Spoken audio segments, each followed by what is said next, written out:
Gracias, muchísimas gracias, damas y caballeros, por seguir con Uno más Uno. Aquí tenemos al coordinador general de participación ciudadana, Erich Hernández Machado. Agradecido nueva vez por la invitación y nada, como siempre hemos dicho, como en casa. Sí, y un hombre que viene también del tren judicial. Sí. Hay muchos temas ahora que competen a participación ciudadana. Sí, cómo no. Estamos inmersos en un proceso que apenas inicia de reformas en la administración pública y reforma también en todo el sistema institucional y jurídico del país, que incluye una reforma constitucional. ¿Cuál es la posición de Sí, cómo no. Participación Ciudadana? Si bien nuestra institución, Participación Ciudadana, aún no ha hecho público la posición, pero sí ha sido objeto de análisis en la Comisión de Análisis Político y pasará próximamente al Consejo Nacional para fijar una posición. Sin embargo, puedo adelantarles que estamos contestos con el tema de la no reelección presidencial. Estamos apoyando también, como no, la figura inamovible del Procurador General de la República y de manera especial el tema de excluirlo del Consejo Nacional de la Magistratura, que fue una inclusión realmente que hasta cierto punto desvirtuó lo que era esa figura emblemática del Ministerio Público. Sin embargo, en relación al tema de la unificación de las elecciones, ha sido una posición institucional durante años en el que Participación Ciudadana aboga por la separación de las elecciones en interés de eliminar en la medida de lo posible el arrastre. Estamos hablando de volver al sistema del 94, cuando se separaron por 2 años las elecciones, y todo esto tratando de buscar fortalecer el liderazgo municipal, el liderazgo local. ¿Por qué? Porque al final del camino las elecciones unificadas en un solo día se da ese fenómeno político de que el candidato menor se agarra de las candidaturas presidenciales y vicepresidenciales y hasta senatoriales.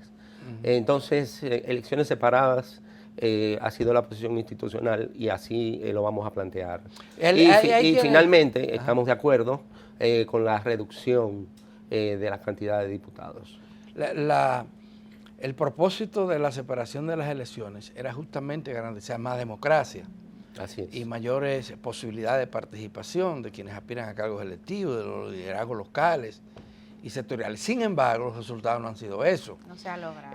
Lo que hemos visto es que el que tiene más dinero apabulla al que no lo tiene o al que tiene menos en estos procesos electorales y entonces se anuló una posibilidad. A veces los partidos o el liderazgo partidario más maduro y con mayor influencia sugería y se aceptaba. Ahora no, ahora es el dinero lo que prima en esos procesos electorales. Bien. Con respecto de la separación de las elecciones, debemos de recordar que no estamos en el año 1994.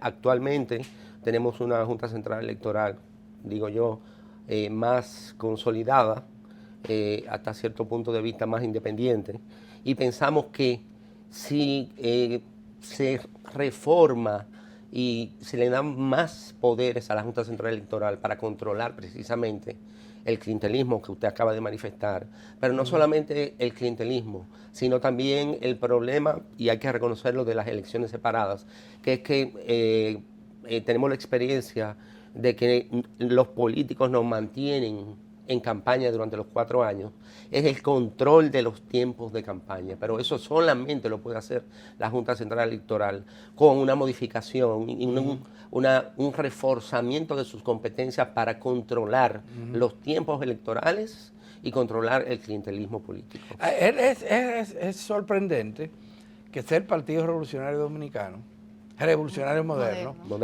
que se considera un partido socialdemócrata, el que haga la propuesta de la unificación de las elecciones, porque esa demanda si bien es cierto que la estaban haciendo diversos sectores de la sociedad, fue José Francisco Peña Gómez el que la asumió. Sí. Y de hecho la pactó con Balaguer como una condición imprescindible para superar la crisis del 94. Claro. Y hoy en día pues la están negando. Bueno, tengo noticias, es que la alta dirigencia política ha comprobado de que realmente el arrastre parece que es un fenómeno que es difícil de eliminar. Entonces lo están asumiendo, pero no podemos pensar de esa manera. Tenemos que pensar de una manera más objetiva, en el sentido de que si el problema es el arrastre, vamos a fortalecer a la Junta Central Electoral. Y vamos a darnos la oportunidad de tratar de que realmente hayan elecciones separadas y que realmente, porque el gran problema del liderazgo municipal y a nivel de Congreso es que en el arrastre entra todo el mundo, al Congreso y a los municipios. No hay filtros. Bueno, y además el otro tema del financiamiento. También. Porque aquí se estableció por ley un financiamiento público para los procesos electorales y los partidos políticos. Bastante caro, 5.000 millones. Muy caro, y no se limitó, porque como pasa en otros sitios, público, claro. No se limitó el financiamiento privado. No está y no regulado. hay auditoría. No está regulado. No está regulado, entonces entra dinero por todas partes. Por todas partes. Y a veces es. dinero que no es tan limpio, no es transparente.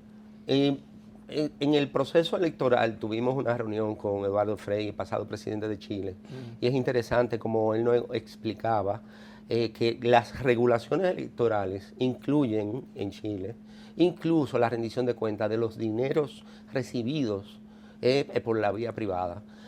Se puede llegar a eso, pero debe de haber la voluntad política para todo.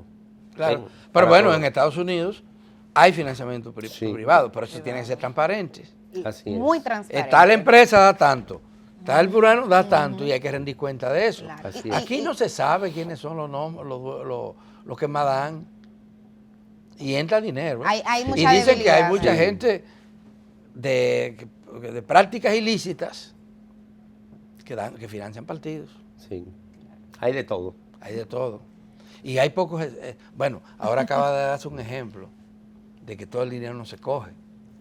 Lo ha hecho una campeona de atletismo a nivel internacional y ha puesto un ejemplo. Muy buen gesto. Devolvió, dijo que no aceptaba que le hicieran una casa como ella lo quisiera.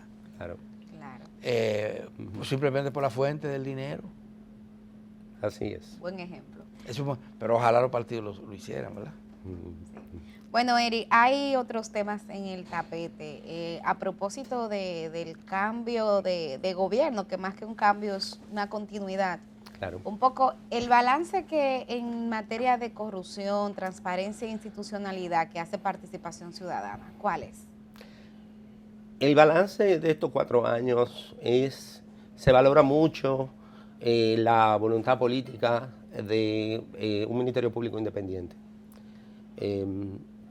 Que hasta cierto punto ha tenido una libertad de acción en relación a los temas de corrupción. Sin embargo, esa voluntad política no ha venido acompañada quizás de otros elementos necesarios a lo interno del Poder Judicial y es evidentemente la prolongación de los procesos, que es de alta preocupación de parte de Participación Ciudadana ver que estos casos de anticorrupción que están cursando terminen en una extinción de la duración del proceso por su más larga duración. Entonces, el tema de transparencia y lucha anticorrupción y lucha contra la impunidad no es un elemento solo. Debemos de preocuparnos en los próximos 4 años en que conjugar no solamente la independencia del Ministerio Público, sino un sistema de justicia responsable que no prolongue los procesos y que realmente emita sentencias ejemplarizadoras conforme a las pruebas que se aporten a cada uno de ellos. Yo veo en ese tema, Eri, e inclusive lo he discutido aquí con Adalberto, que se carga mucho el dado al Ministerio Público. Totalmente. Y se hacen críticas al Poder Ejecutivo. Totalmente. Pero el Poder Judicial como tal no se visibiliza como un actor con responsabilidades concretas, porque es quien administra ese proceso judicial. Es el actor,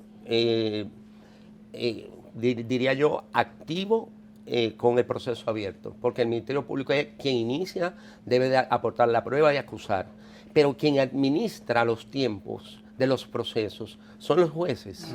Entonces, los jueces deben de perfectamente asumir ya la responsabilidad de tratar de minimizar esa duración de audiencias preliminares.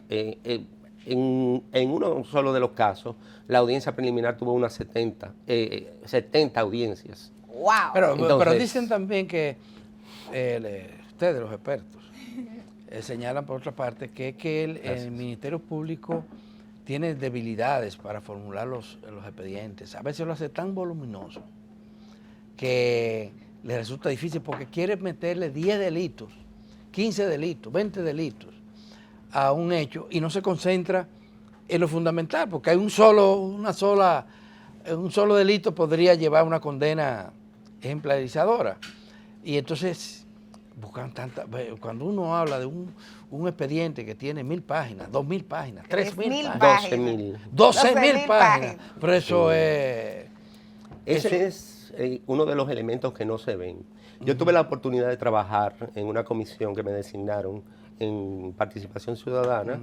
En ese momento yo estaba como coordinador de la Comisión de Justicia y ustedes recordarán la noticia de que había acoso laboral en el Ministerio Público. Sí. Se formó una comisión a pedimento de la Procuraduría e hicimos un estudio, incluso entrevistando a 90 fiscales a nivel nacional seleccionados de manera aleatoria, y el resultado es que no hay acoso, lo que hay es falta de recursos para el Ministerio Público, lo que se traduce en que una sobrecarga de trabajo, unas condiciones de trabajo pésimas, precarias, y súmele a eso mucha responsabilidad y quizá no una remuneración adecuada. La comisión hizo su informe, se le presentó a la magistrada procuradora Miriam Germán Brito, y tengo entendido que ella hizo los esfuerzos en mejorar realmente los aspectos económicos y de condiciones, pero obviamente está atada de manos con el presupuesto que tiene. ¿Y qué gana un fiscal? Actualmente, que tenga conocimiento, igual que un juez de primera instancia, que debe de estar en 150,000 pesos.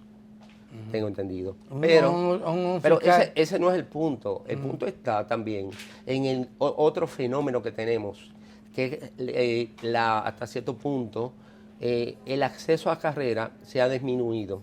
O sea, han entrado pocos aspirantes al Ministerio Público y han tenido en los últimos 2 años que auxiliarse de la base. Auxiliarse de la base, que son los fiscalizadores, y llevarlos a posiciones sin la experiencia necesaria más arriba para poder hacer el trabajo que se necesita. ¿Y a qué se debe que se interesen poco los abogados? Todos estos elementos. Hay que saber que profesionales necesitan un incentivo para entrar en lo que es una carrera, ya sea judicial o de Ministerio Público, porque es incompatible con todo. Dedicarse de manera exclusiva a eso. Entonces eso necesita de una buena oferta económica y una buena oferta de condiciones. Además del salario, ¿qué otro incentivo tiene un fiscal? Técnicamente se supone que podrían pagársele horas extras si hay acuerdos, pero ningún otro. ¿Y la exoneración de vehículos no tienen condiciones, facilidades para vivienda? Sí, bueno, eso es letra de la ley y los reglamentos, pero el punto, pienso yo, que no es de orden material, sino de orden de las condiciones de trabajo en todo el Ministerio Público. Bueno, hay un caso que acaba de ocurrir, que ya se estaba esperando es el caso de Brecht, el desenlace final de esto. Así es. ¿Cuál es la valoración de ustedes sobre Como ustedes saben, Participación Ciudadana produjo su nota de prensa bastante explícita, bastante clara, en el sentido de que incluso se tituló de modo sarcástico. Y aprovechando el contexto. Y aprovechando el contexto, medalla de oro a la impunidad. Ahí nosotros hacemos la observación que lamentamos el desenlace, pero desenlace que fue advertido por la magistrada Miriam Germán cuando era juez de la Suprema Corte de Justicia. Y ella en esa oportunidad pudo dar su opinión porque ella se inhibió del proceso. Y ella decía que la acusación estaba mal formulada y que realmente el proceso no iba a avanzar. Porque como falló la Suprema Corte de Justicia, están los sobornantes, pero en el proceso no están los sobornados. Entonces no se configura los elementos de la infracción de soborno. Pero Participación Ciudadana resalta y le preocupa, aun cuando ya es un hecho cumplido, la circunstancia de que la Suprema Corte de Justicia haya dicho que el soborno es inexistente, cuando tenemos al sobornante admitiendo, confesando claro, que sobornó y por los montos que sobornó, y lo puso por escrito en un acuerdo, y ese acuerdo fue homologado y aprobado por un juez. Entonces, entendemos en la institución que lo correcto por parte de la segunda sala de la Suprema Corte de Justicia es que hubiese reconocido que hubo un sobornante, pero no declarar que es inexistente. Y el hecho de que no se profundizó ese caso en la administración actual a nivel del Ministerio Público, porque hay que recordar que ese expediente lo elaboró el gobierno pasado y el procurador pasado, y lo hizo obligado por la presión social. Por la presión social, porque el movimiento verde... Y la presión internacional también. Internacional, sí. Pero aquí nunca antes se había movilizado tanta gente por una causa, y era la no impunidad, la sanción a la corrupción. Sí. Y en medio de esto, que el gobierno tambaleó inclusive, se hace el expediente. El tema es que cuando llega este gobierno, y obviamente hay un cambio en el Ministerio Público, ya había pasado la etapa de la acusación, y esa acusación no se podía variar. Pero se podía, habían dos elementos, dígame, dos acusaciones públicas, no formalizadas, bueno, algunas de ellas solicitadas formalmente, como era la de que se investigara la sobrevaloración de obras, de que se hiciera una investigación sobre eso. Se le asignó a la Cámara de Cuentas, que nunca lo pudo hacer, nunca lo terminó, pero nadie le dio el seguimiento adecuado. Y el Ministerio Público no le dio el seguimiento adecuado, el gobierno no le dio el seguimiento adecuado. Y por otra parte, se había excluido de ese expediente un caso de mucho escándalo, motivo de muchos escándalos aquí, que fue de Brecht. Punta Catalina. Punta Catalina. A tal punto de que hubo figuras públicas que fueron mencionadas como que cobraron un dineral con nombre y apellido. Bueno, a eso le tengo que decir, número uno, el acuerdo realizado por la Procuraduría General de la República, la pasada, cerró toda posibilidad de cuestionar el tema de la sobrevaluación de obras. ¿Por qué? Porque ¿quién sobrevaluaba? Odebrecht. Y Odebrecht llega y dice, yo soy culpable y estoy dispuesto a pagar. Y ese criterio de oportunidad para cerrar el proceso penal, porque tiene un efecto inmediato de cierre del proceso penal, impidió cualquier otra investigación respecto de Odebrecht. Punta Catalina fue, en mi opinión, muy personal, no de la institución, en su oportunidad una decisión política de no abrir investigación respecto de ese tema. Ay. Palabras han habido. Muchísimas gracias, Eric Hernández Machado, coordinador general de Participación Ciudadana. Siempre un gusto, Alberto, tener a Eric en el programa. Gracias. Hacemos una pausa y entonces hablaremos de lactancia materna. Acompáñenos, es muy breve esta pausa. Gracias.